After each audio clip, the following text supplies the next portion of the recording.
आदरणीय देशवासी सबके नमस्कार करै छी। कोरोना महामारी फैलल विश्व में देश के आदेश पालन करते गीत संगीत के माध्यम से अपन आवाज में सुनाव का प्रयास कर रहल छी।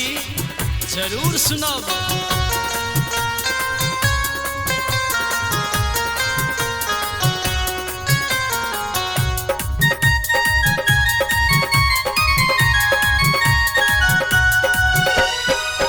जहिया से कोरोना वायरस एले महामारी, सब हक सुरक्षा के सरकार करे छै तैयारी। एहो बाबू भैया लॉकडाउन में अपन घर में रहिना। एहो बाबू भैया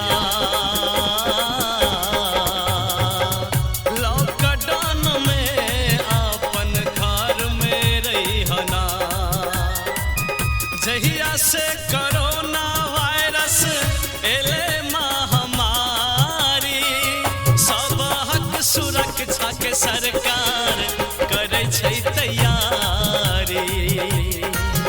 एह दीदी बहिन लॉकडाउन में अपन घर में रहिना। एह दीदी बहिन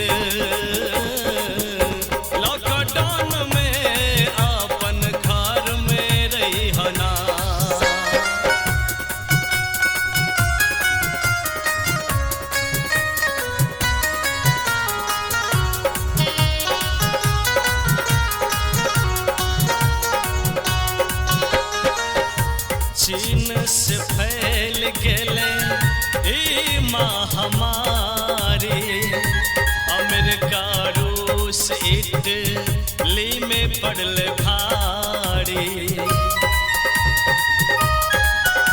चीन से फैल गेले ई महामारी, अमेरिका रूस इटली में पड़ल भारी।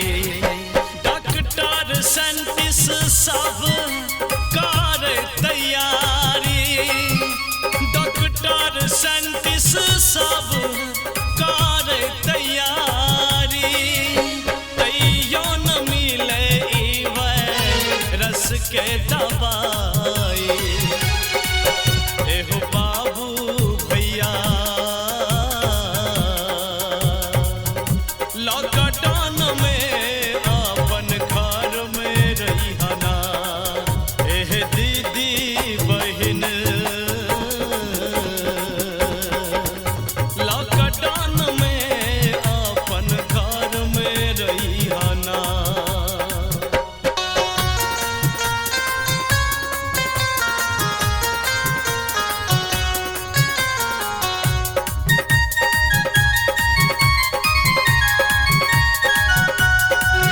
जे जतै छवतै रहा, निकला नहीं बाहर हो। मोदी सरकार करे सबके गुहार हो। जे जतै छवतै